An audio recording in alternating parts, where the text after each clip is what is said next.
آغاز کرتا ہوں. مجھے آج یہ بتائیے گا، آپ کے قرآن مجید کا جب ہم مطالعہ کرتے ہیں تو وہ خود صراحت سے بتاتا ہے کہ رسالت مآب صلی اللہ علیہ وسلم کے ساتھ جو آپ کے ساتھی، آپ کے انصار، آپ کے مہاجرین، آپ کے صحابہ میں موجود تھے، ان میں 3 گروہ ہیں، 3 کیٹیگریز ہیں. ایک وہ گروہ ہے جو سابقون الاولون کا ہے، ایک وہ ہے کہ جن کے اعمال ملے جلے ہیں، ان کا فیصلہ اللہ تعالیٰ کریں گے، اور ایک وہ ہیں کہ جن کے بارے میں خود قرآن مجید نے صراحت کی ہے کہ ان کے ہاں نفاق کا مرض پایا جاتا ہے، وہ ریشہ دوانیوں میں مصروف عمل رہے، رسالت مآب صلی اللہ علیہ وسلم کے مشن کے خاتمے میں بھی مزاحم تھے.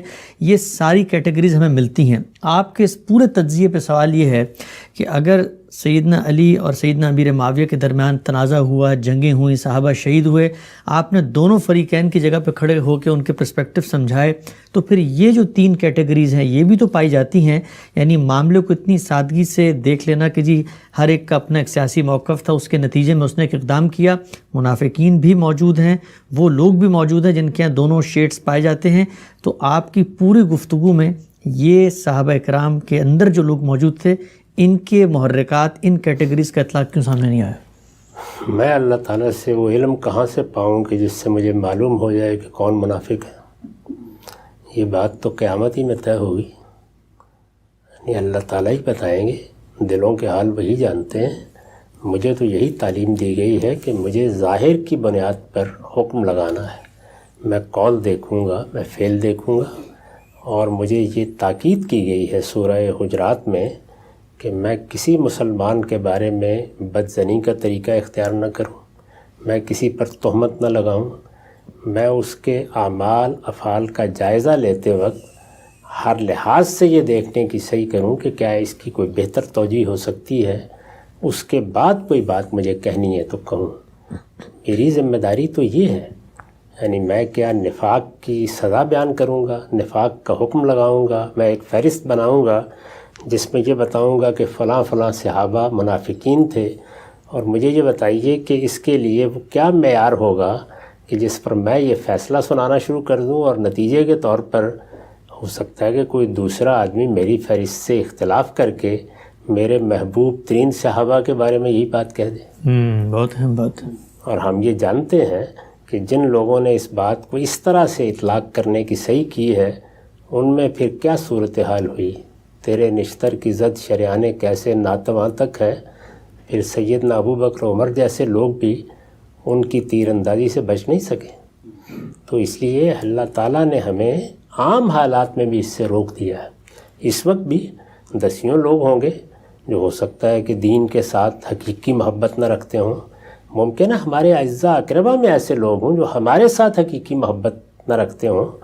ہمیں یہ تعلیم دی گئی ہے کہ ہم ہر شخص کے قول کو دیکھیں گے، اس کے فعل کو دیکھیں گے، اور قول اور فعل کی بنیاد پر فیصلہ کریں گے کہ یہ قول صحیح ہے، یہ فعل صحیح ہے، یہ قول غلط ہے، یہ فعل غلط ہے.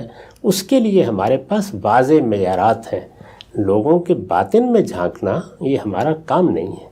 اس کا فیصلہ قیامت میں ہوگا. ٹھیک، لیکن یہ بات تو ہم تسلیم کریں گے نا کہ جب اللہ تعالیٰ خود پوائنٹ آؤٹ کر رہے ہیں کہ اس سوسائٹی، اس سماج میں یہ 3 گروہ موجود ہیں، اور کچھ ہمیں نتائج نظر آتے ہیں، کشمکش نظر آتی ہے، قتل و غارت گری بھی نظر آتی ہے، تو عقل تو یہی کہتی ہے نا کہ وہاں پر اس طرح کا معاملہ بھی ہوا ہوگا. یعنی خالص سیاسی نقطہ نظر سے دونوں طرف لوگ نہیں کھڑے ہوئے، بلکہ کچھ نہ کچھ جب منافقین موجود ہیں تو پھر عقل کا یہ تقاضا ہے کہ یہ جو کچھ مسلمانوں کی یہ شرازہ بندی ہوئی اس میں ان کا حصہ ہونا چاہیے.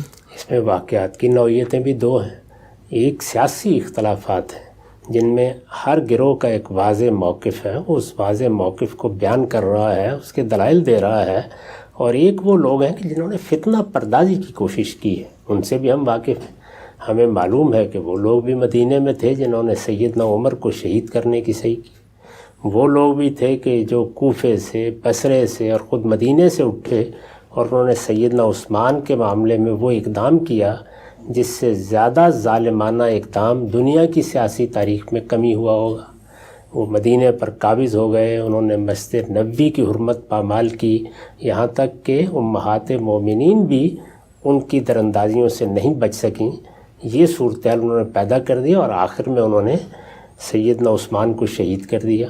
تو اگر کسی کا ذہن جانا ہی ہے تو ان فتنہ پردازوں کی طرف جانا چاہیے. کیوں جانا چاہیے؟